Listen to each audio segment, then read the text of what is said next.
Olá, gente, boa noite a todos. Eu sou a Mariana, faço parte do Clube de Biologia Sintética e serei a mediadora da penúltima palestra da sexta semana de Biologia Sintética, cuja temática este ano é Aplicações da Biologia Sintética na Atualidade. Antes de começar, eu gostaria de passar alguns avisos importantes. Gostaria de avisar que a presença será contabilizada pelo Forms, que está na descrição do vídeo e no chat. O certificado de participação será disponibilizado em PDF pela página do evento na Eventri ao final de semana e ficará disponível para o download por 90 dias após a sua emissão. Para conseguir o certificado, é preciso ter, no mínimo, 70% de presença no nosso evento. As perguntas devem ser enviadas no chat do YouTube e também na plataforma e devem ser lidas ao final. Para esclarecimento de qualquer dúvidas, podem entrar em contato pelo Instagram ou pelo e-mail na descrição do YouTube. Os links para o contato estão na descrição do vídeo e no chat. Gostaríamos de agradecer a todos que estão assistindo e também ao Dr. Henrico Santos pelo aceite em ministrar a palestra sobre tratamento de doenças que acomete pequenos e grandes animais por meio de terapia com células-tronco, medicina regenerativa e engenharia tecidual, em nosso evento.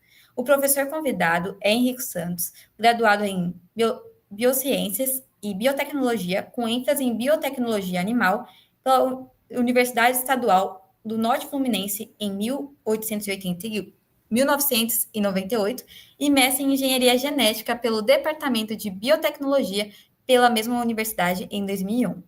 Neste mesmo ano, transferiu-se para a Universidade de São Paulo, obtendo o grau de doutor em 2005 pelo Departamento de Biotecnologia e, em 2006, o pós-doutorado pela Universidade Federal de São Paulo. Em 2011, recebeu da Câmara Brasileira de Cultura o título de Comendador Doutor Professor na área de pesquisa de células-tronco veterinária, sendo agraciado com a Cruz do Mérito Acadêmico. Atualmente desenvolve projetos de pesquisa objetivando o tratamento de doenças que acometem pequenos e grandes animais por meio da terapia com células-tronco, medicina regenerativa e engenharia tecidual. Seja muito bem-vindo, doutor Henrico. Agora passo a palavra para o doutor. Boa noite a todos. Inicialmente, eu gostaria de agradecer o convite e espero que vocês aproveitem bastante a palestra. Como dito anteriormente, a palestra é intitulada Tratamento de doenças que acometem os pequenos e grandes animais por meio da terapia com células-tronco, medicina regenerativa e engenharia tecidual. Hoje, a terapia com células-tronco já é uma realidade a nível mundial. E por meio desta, nós vemos tratando diversos tipos de doenças, dentre as quais lesões medulares, lesões intestinais, osteoartrites, osteoartrose, sequela neurológica de cinomose, doença renal, aplasia medular, dermatite, fraturas, fístula anal, lesões tendíneas e ligamentares, lesões respiratórias, gingivite, estomatite felina, ceratite conjuntiviceca, EPM, mais comumente conhecido como bambeira, laminite e úlcera, dentre outras doenças. Atualmente, existem alguns tipos de células-tronco, na realidade, 3 tipos básicos de células-tronco. As que são mais conhecidas, né, quando se fala em célula-tronco, grande parte da população mundial pensa logo nas células-tronco embrionárias. Temos também as células-tronco adultas, que são subdivididas em mesenquimais e hematopoéticas, e mais recente, a gente, numa equipe japonesa, desenvolveu as células-tronco induzidas, ou seja, você pega as células-tronco adultas, por meio de modificações genéticas, você faz com que essas células passem a adquirir características das células-tronco embrionárias. Quando falamos de fontes de células-tronco, as células-tronco embrionárias em si, elas são obtidas a partir da massa celular, massa interna do blastocisto. Essas células têm que ser cultivadas sobre uma camada de fibroblasto em laboratório, de forma que elas não entrem em processo de diferenciação celular. Além disso, nós temos as células-tronco adultas pós-natais, nas quais nós podemos ter como fonte a placenta, o cordão umbilical e o feto. E a nível terapêutico, as células mais utilizadas são as células-tronco adultas, que podem ser isolados da medula óssea, músculo, gordura, polpa dentária, dentre diversos outros tecidos. Como dito anteriormente, as células-tronco adultas podem ser subdivididas em células-tronco hematopoéticas e mesenquimais. As células-tronco hematopoéticas, elas são responsáveis pela formação das células sanguíneas, dentre as quais leucócitos e eritrócitos. Já as células-tronco mesenquimais têm como função dar suporte às células sanguíneas, sendo capazes também de se diferenciar em adipócitos, neurônios, células musculares, hepatócitos, dentre outros. As células-tronco mesenquimais apresentam características singulares, dentre as quais são células indiferenciadas, ou seja, células com capacidade de dar origem a diversos tipos celulares. Capacidade de autorrenovação de si mesma, ou seja, por meio do processo de divisão celular, elas podem gerar duas ou mais células com as mesmas características da progenitora. Capacidade de se diferenciar em diversos tipos celulares, tanto in vivo como in vitro. No caso, quando nós introduzimos as células-tronco em um organismo vivo, o local, o nicho no qual essas células foram introduzidas, libera diversos fatores, fazendo com que essas células as células-tronco se diferenciem nas células de interesse. E in vitro, em cultivo celular, você expõe essas células a diversos fatores que irão direcioná-la ao processo de diferenciação celular desejado. Além disso, as células-tronco mesenquimais têm a capacidade de reconstituir a funcionalidade do tecido lesionado, através da sua funcionalidade e morfologia. Inicialmente, esse pesquisador alemão, ele vinha trabalhando com células da medula óssea. E um dos cultivos dele, ele observou que células-tronco com características fibroblastoides e com características de ogeosênios. Então, ele determinou que não eram células-tronco da medula óssea, era um outro tipo celular. Em 1990, Arnold Kaplan publicou esse artigo, no qual ele definiu essas células como células-tronco mesenquimais, pois elas tinham capacidade de dar origem a gordura, osso e cartilagem. Durante o transcorrer desses anos, diversos pesquisadores trabalharam com as células-tronco, mas realmente eles estavam trabalhando com células-tronco. Então, fez-se necessário algumas definições, padronizar esses cultivos. Em 2006, a International Society Cell and Gene Therapy estabeleceu os padrões, dentre os quais é a capacidade dessas células aderir ao plástico quando mantidas em condições de cultura padrão, ou seja, as garrafas no qual essas células são mantidas em cultura são de plástico, né? Trabalhadas. A capacidade de diferenciar em osteoblastos, adipócitos e condroblastos in vitro mediante estímulos específicos e a capacidade de expressar marcadores específicos. Por exemplo, nas células humanas você tem expressão do CD105, CD73, CD90 e a não expressão de CD45, CD34, CD14 ou CD11B, CD79A ou CD19 e HLA-DR. Entretanto, quando nós falamos de outras espécies, não apenas a humana, a canina, felina, equina, suína, bovina, caprina e a bovina, nós podemos observar que, de acordo com a espécie, diversos marcadores são estão expressos de forma positiva ou negativa.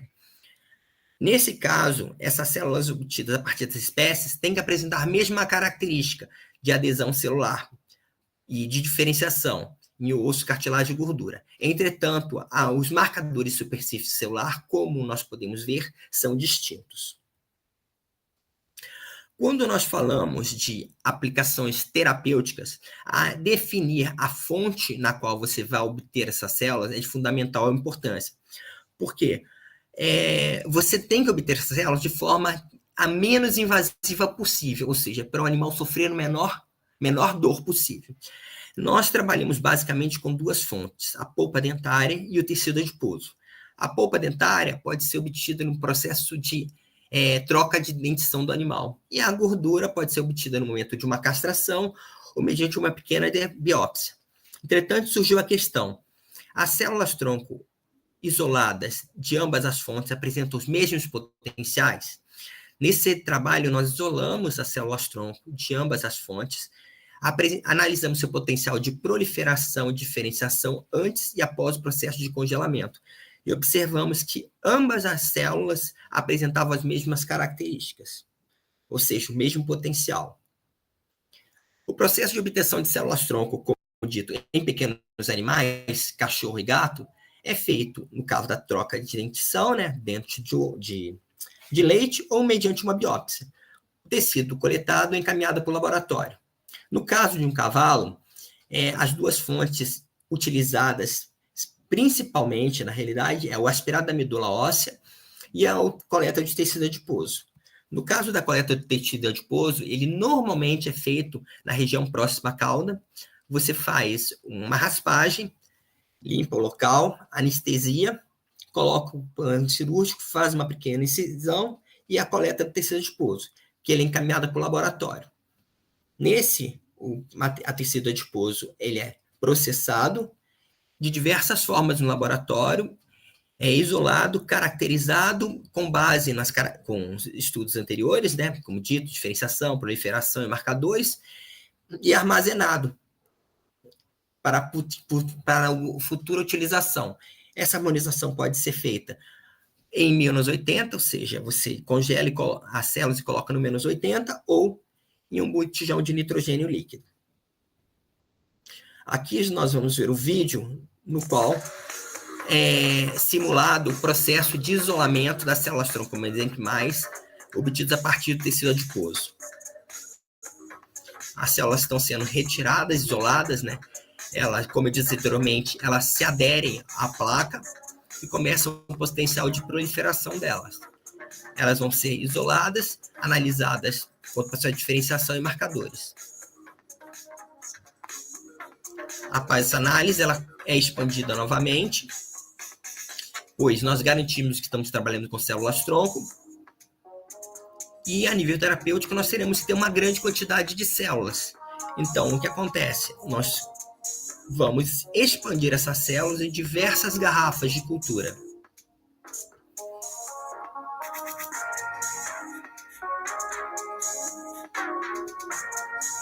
Posteriormente, essas células serão armazenadas, como dito anteriormente, em menos 80 ou um botijão de nitrogênio líquido. Aqui nós podemos ver um filme, ele foi realizado em 72 horas, de um processo de cultivo celular. Você observa as células-tronco se dividindo e elas se locomovendo na superfície da placa, de forma a preencher a área. Quando nós estamos tratando de um cultivo de célula-tronco, o ideal é que você tenha uma área disponível de aproximadamente 70%, ou seja, quando essas células-tronco preencherem aproximadamente 78% da área disponível, elas têm que ser retiradas dessa garrafa e transpostas para outras garrafas de cultivo, no qual você vai ter mais área para elas poderem se dividir e se espalharem nessa garrafa. Dessa forma, você vai conseguir expandir essas células.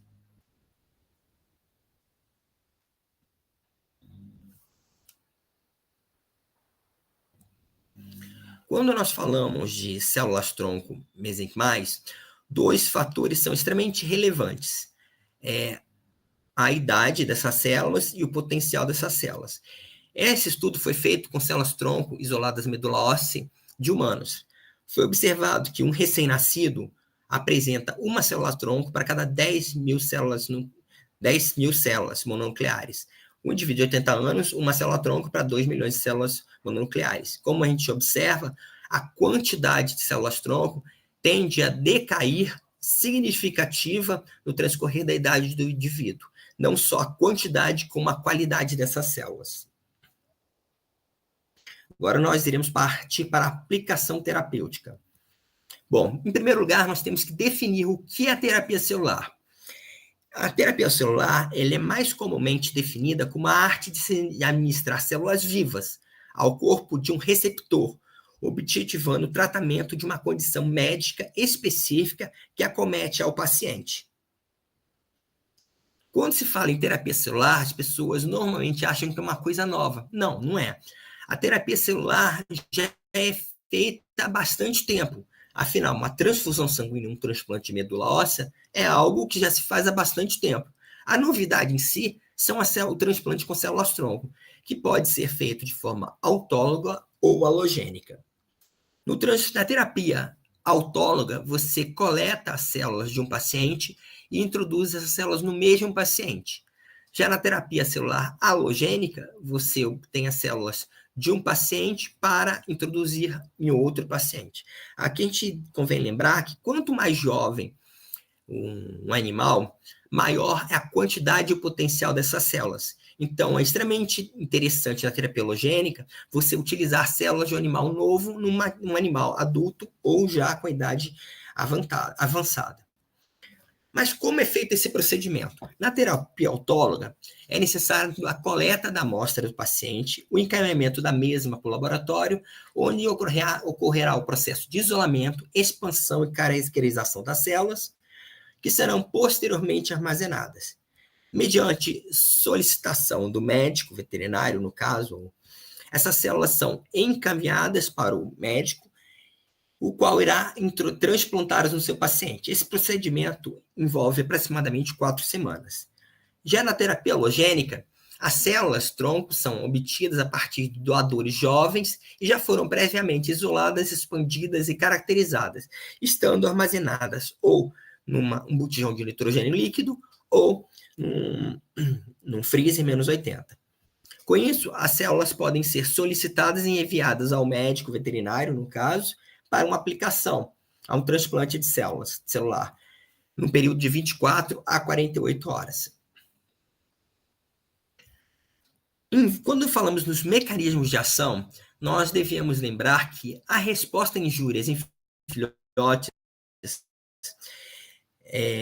nós podemos observar uma baixa taxa de inflamação, uma alta de reparação e uma baixa taxa de fibrose. Ao passo que em animais adultos e idosos, a resposta inflamatória e de fibrose aumenta-se consideravelmente. Com a aplicação de células-tronco, nós esperamos o quê? Uma diminuição na taxa de inflamação, um aumento na taxa de reparação e uma redução significativa na taxa de fibrose. Hoje nós sabemos que as células-tronco mesenquimais apresentam características terapêuticas extremamente relevantes. Dentre estas, o processo de diferenciação celular, ou seja, elas podem dar origem a diversos tipos celulares, a angiogênese, que é a criação de vasos sanguíneos. Esse é um fator limitante quando se pensa na terapia com células-tronco mesenquimais, pois devido ao fato de elas criarem os vasos sanguíneos, é um fator limitante a sua utilização em animais acometidos com um quadro de neoplasia, ou seja, câncer. A sua característica imunomodulatória permite que seja realizado o transplante alogênico. A ação anti-inflamatória, anti-apoptótica, antifibrótica e homing. No caso, algumas aplicações são feitas transplante pela via endovenosa. Por meio do processo de homing, essas células migram para o local inflamado e iniciam a sua ação. Quando nós falamos da medicina regenerativa, essa ideia já é bem antiga. Vem dos gregos, no qual você tinha o Prometeu, né, que estava preso do Cáucaso, e o abutre ia comer o fígado dele, que se regenerava, ou a hidra, nos 12 trabalhos de Hércules, no qual ele cortava a cabeça de uma hidra e ela se regenerava. E a engenharia tecidual?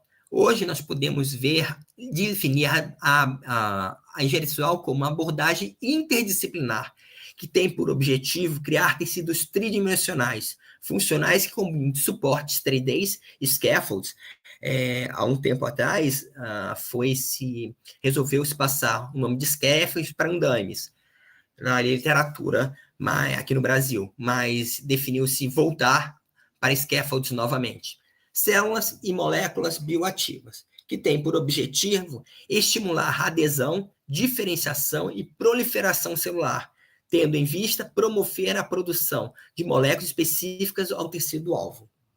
O objetivo da engenharia tecidual nada mais é do que melhorar, restaurar e manter a funcionalidade dos tecidos danificados ou do órgão como um todo. Mas a engenharia tecidual é a mesma coisa que a medicina regenerativa? Não. A diferença-chave é que a engenharia de tecido se concentra no desenvolvimento do tecido fora do organismo. Já a medicina regenerativa visa reparar, regenerar ou substituir células e órgãos, tecidos lesionados dentro do organismo, utilizando para isso os princípios básicos sobre a biologia das células-tronco. A engenharia tecidual, você tem 3 pilares básicos, que é o biomaterial, né, que é utilizado, pode ser colágeno, gelatina. As células, que são células-tronco mais comumente utilizadas, mas pode ser osteoblastos, condrócitos, e os diversos fatores, as substâncias sinalizadoras, como fatores de crescimento, adesivos, morfogênicos. Nesse experimento aqui, as células-tronco foram cultivadas in vitro e cultivadas posteriormente nessa membrana. Foi realizado uma lesão na úlcera, uma úlcera de córnea nos coelhos, e essa membrana foi inserida no olho.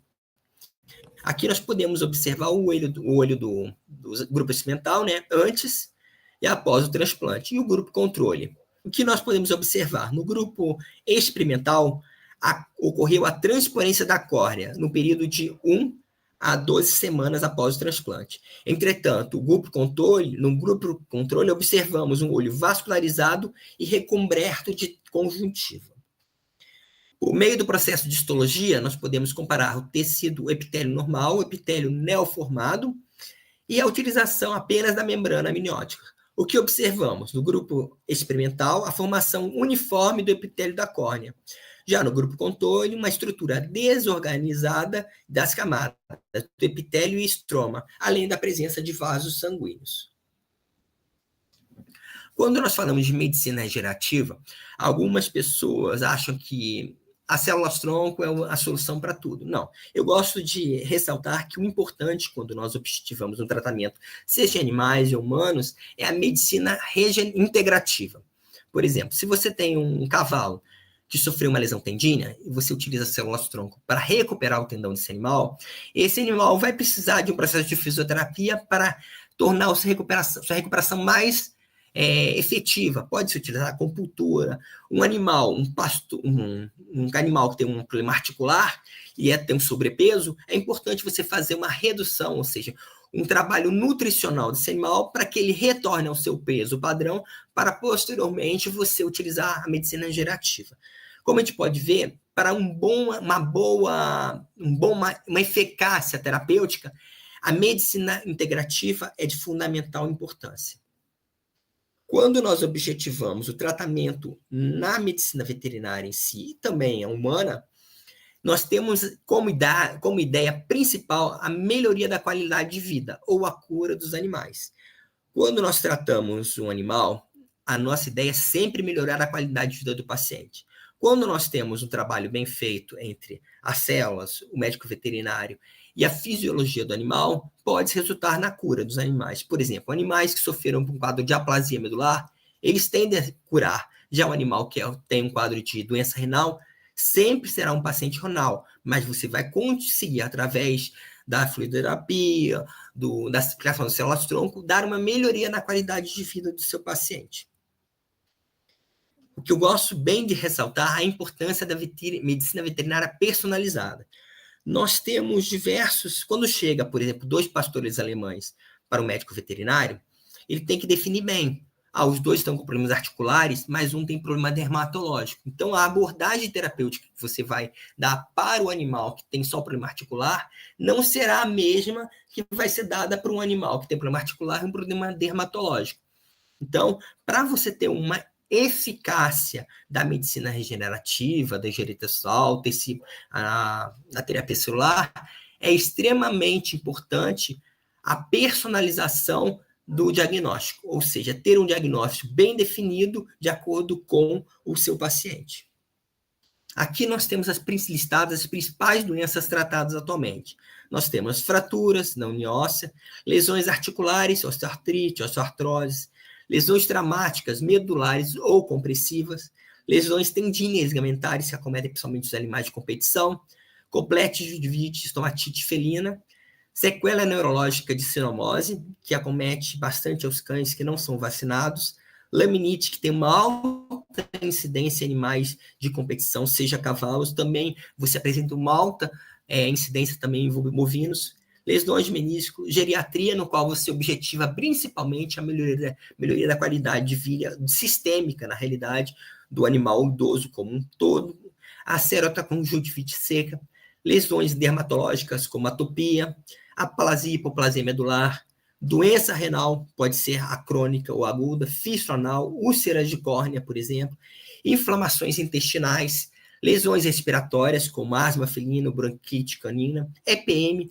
mais comumente conhecida como bambeira em equinos, lesões musculares e a mastite também. Eles têm diversas doenças, podem ser tratadas. Entretanto, a via de transplante será a mesma? Não. Como eu disse anteriormente, é importante a personalização do paciente. E essas vias são utilizadas de acordo com a doença a ser tratada e a característica do animal. Por exemplo, nós temos a via endovenosa, intraarticular, intramedular, intraocular, intratendínea, epidural e intratecal.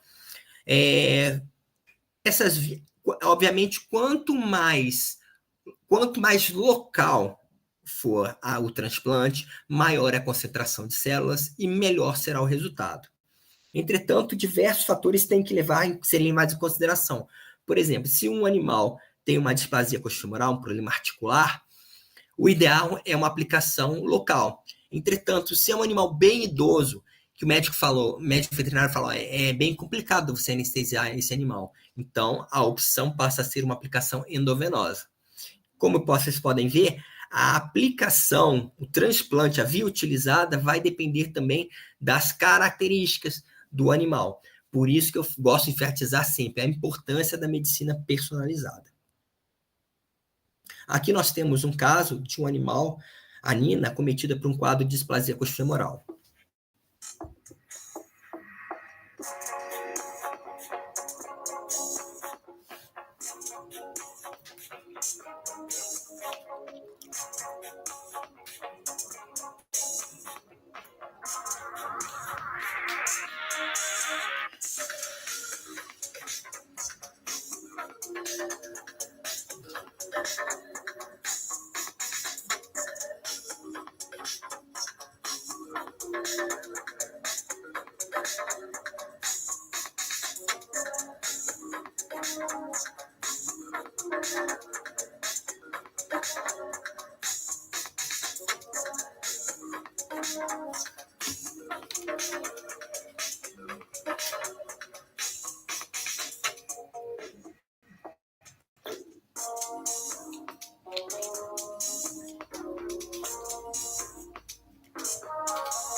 Aqui as células sendo aplicadas diretamente na articulação.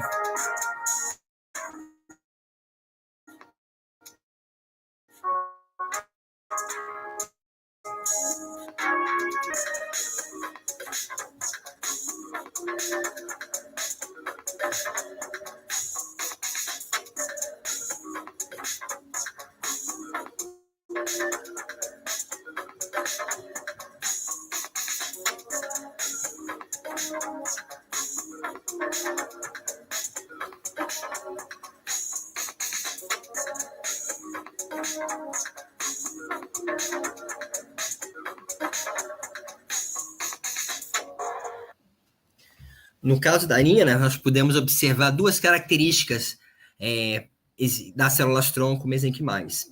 O efeito anti-inflamatório, que resultou na redução ou eliminação total da dor da Nina, no caso nós observamos uma eliminação total, e o processo de diferenciação celular, que fez com que a cartilagem da Nina fosse recuperada. Entretanto, vocês podem perguntar, mas todos os animais que foram submetidos ao transplante com células-tronco se recuperaram? Infelizmente, não.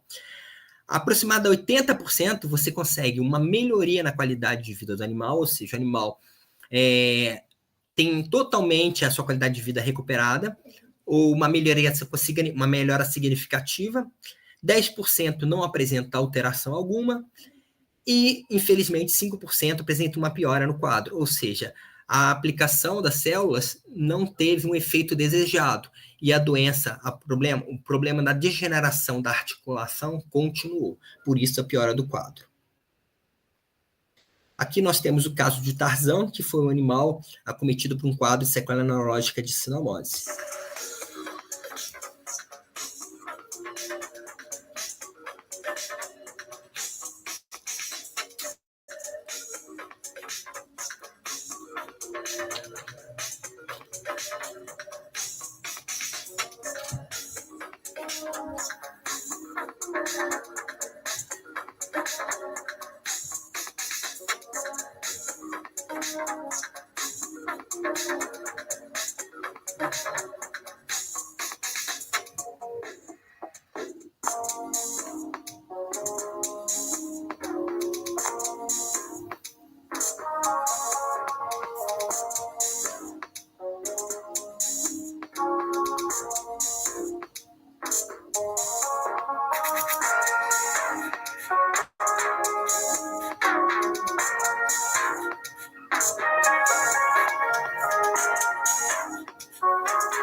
No caso do Tarzan, você tem ação das células, mas foi muito importante, por exemplo, uma fisioterapia, porque a musculatura dele estava totalmente atrofiada. Então, você fez um trabalho de fisioterapia de forma a estimular e recuperar a parte muscular do Tarzan. Quando pensamos na sequela neurológica de cinomose, aproximadamente 60%, quase 70% do animal apresenta a cura.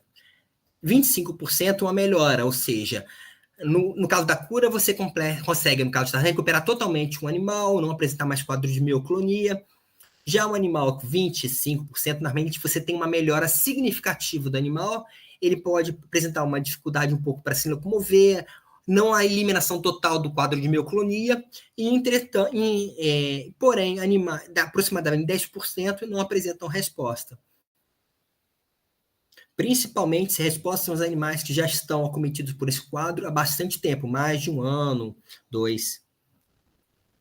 Agora nós vamos falar um pouco sobre aplicações terapêuticas das células-tronco em equinos. Hoje, nós temos como objetivo o tratamento de doenças específicas, como as lesões tendíneas, que ocorrem bastante em animais de competição, seja no jockey club, hípicas, polo, ligames ligamentares também nesses casos, lesões ósseas, lesões articulares, lesões dermatológicas, EPM, a bambeira, né? DPOC, que é a lesão respiratória, lesão muscular e a laminite. Aqui nós vamos observar a aplicação de célula-tronco em um animal cometido por uma lesão tendínea. Você, através da ultrassom, você detecta o local da lesão.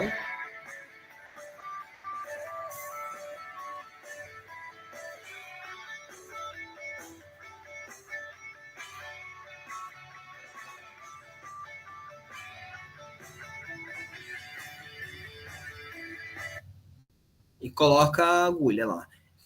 Presta atenção que vai preencher, vai mostrar o local sendo preenchido. Ó, tá vendo? Naquela região que era o local da lesão, foram introduzidas as células-tronco.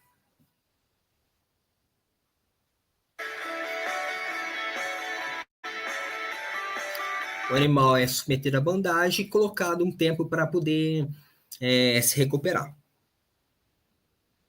Aqui nós podemos ver uma lesão tendínea, né, no dia 0, 2 meses após o transplante com células-tronco e 4 meses após o transplante. Você vê que 2 meses já se reduziu significativamente a lesão e em 4 meses você praticamente não tem mais a lesão.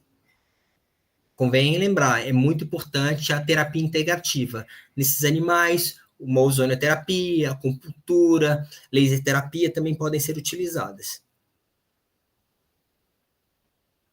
Aqui nós temos o procedimento para o tratamento de animais com um quadro de laminite. A aplicação é feita de forma regional. Aqui o vídeo de um animal cometido por um quadro de laminite.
Aqui nós podemos ver o efeito anti-inflamatório das células-tronco mesenquimais atuando de forma significativa. Aqui é uma descrição, né, na realidade nós achamos extremamente importante a pesquisa científica. Então nós estamos constantemente publicando novos artigos. Aqui é a média de artigos que nós temos publicados desde 2017 a 2024. 2024, a gente está em quase em maio, né, nós já tivemos uma quantidade significativa de publicações. Para tal, nós contamos com diversos parceiros, como a USP, Unifesp, São Judas, a UENF, o Hospital Israelita Albert Einstein, a VTCEL, né, Associação Veterinária de Terapia Celular, né, na qual eu fui o primeiro presidente, o CRMV de São Paulo e a Associação Brasileira de Normas Técnicas. Obrigado, e eu fico à disposição para qualquer dúvida. Muito obrigada, professor. A gente já tem uma pergunta aqui do Daniel, e ele perguntou: existem muitos investimentos pelas grandes empresas em novos tratamentos relacionados a células-tronco, medicina regenerativa e engenharia tecidual, tendo em vista que cada vez mais se busca aumentar e melhorar a vida dos animais domésticos? Sim, as empresas elas estão aportando dinheiro de forma significativa. Nos Estados Unidos, por exemplo, você tem basicamente 5 empresas, tá? A primeira a nível mundial, que foi a VetStem, tá? Na realidade, a que eu trabalho, a Celtrovet, é a terceira a nível mundial, tá? A VetStem. E, atualmente, diversas empresas têm sido fundadas ao redor do mundo. Certinho. A próxima pergunta é: existe algum caso de tratamento impossível que o doutor já vivenciou? Um caso considerado impossível por muitos, mas graças ao tratamento utilizado células-tronco, medicina regenerativa e engenharia tecidual, foi possível realizar um tratamento adequado? Deixa eu pensar um pouco. Nós tivemos um caso, na realidade, há bastante tempo atrás, que nós na realidade, vou dar 2 casos para vocês, tá? Um animal que estava cometido com um quadro de sinomose, não se movimentava, só a cabeça. Nós falamos, não vai adiantar, porque já tem bastante tempo, 3 anos o animal está muito mal, vamos ter que fazer. Mas a tutora quis, não, quero fazer, fizemos, né? Aplicação. E aí, passou 1 ano, a tutora entrou em contato com o médico veterinário falando que o animal tinha se recuperado. Na realidade, nós, a equipe, mesmo, a gente, totalmente, a gente não esperava um quadro desse. E um caso de um felino, que apresentava doença renal, tá? E apresentava um quadro de asma. O nosso objetivo era o tratamento da doença renal. Nós não contávamos com o tratamento da asma dele. E observamos que após o tratamento, o transplante de célula-tronco no gato, né? Era um gato siamês, você teve a estabilidade do quadro renal e eliminou totalmente a asma do felino. Ele não precisou mais usar a bombinha dele. Caramba, interessante, doutor. Temos mais uma pergunta aqui, que está falando sobre a engenharia tecidual. Quais são os maiores desafios dessa técnica nos dias atuais? Da implementação dela. Da engenharia tecidual, ou seja, a junção do scaffold, da célula-tronco e os fatores, na realidade, na medicina veterinária, eu vejo como o processo do melhor material a ser utilizado para você fixar as células no local da lesão, tá? Mas já tem sido utilizado com relativo sucesso. Obviamente, são diversas doenças que você tem, que existe, que acomete os animais, pode surgir que de uma hora para outra surge uma doença específica que necessite uma abordagem diferente utilizando engenharia tecidual. Entendi, doutor. Vou ver se mais alguém aqui mandou mensagem. Um minutinho.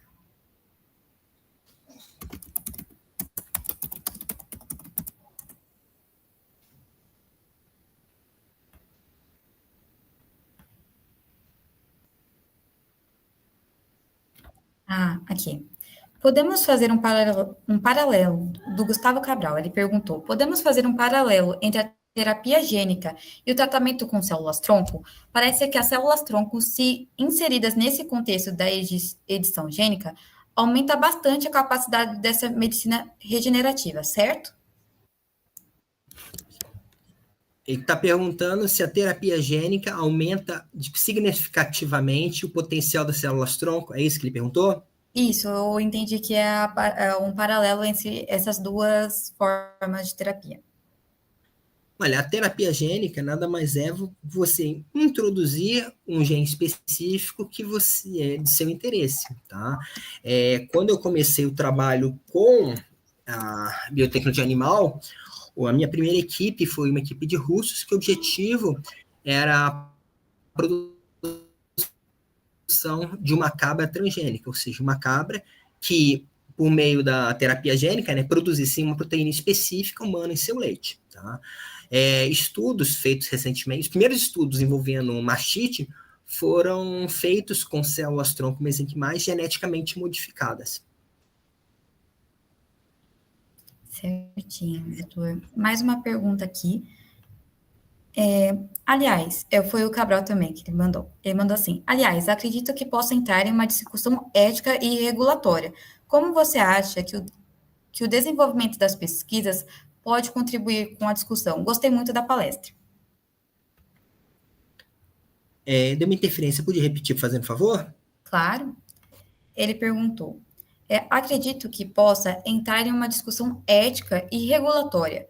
Como você acha que o desenvolvimento das pesquisas pode contribuir na discussão? Gostei muito da palestra. Obrigado, em primeiro lugar. Eu acho que a utilização terapêutica das células-tronco de forma criteriosa é de fundamental importância, tá?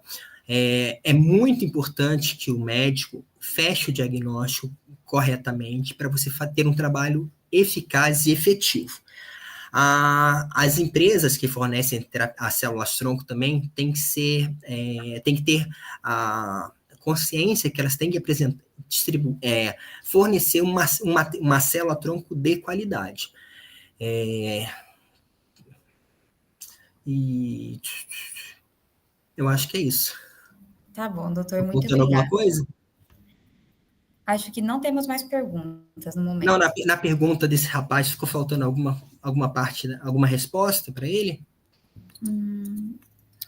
Acredito que não, né, que foi a questão da discussão ética e regulatória. Basicamente é isso. Você tem que ter alguns critérios éticos para fazer a aplicação. Por exemplo, eu fiquei sabendo, você não pode, visando um tratamento de um animal com doença renal, realizar esse tratamento sabendo que o animal tem um quadro de neoplasia.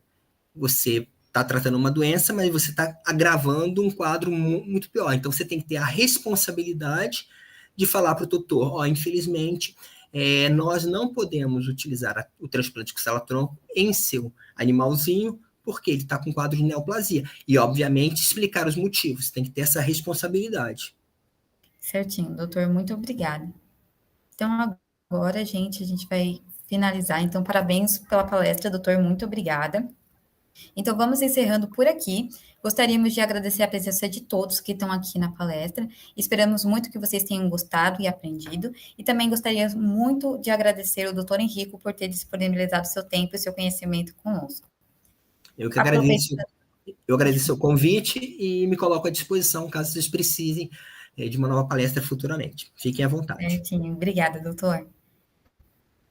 Aproveito também para lembrar que hoje teremos mais uma palestra, agora às 7, falando sobre como é fazer um mestrado fora do país, ministrada pelo pesquisador Fernando Satoshi. O link da live será disponibilizado também pela plataforma do Eventri e esperamos todos vocês lá. Muito obrigada e boa noite a todos.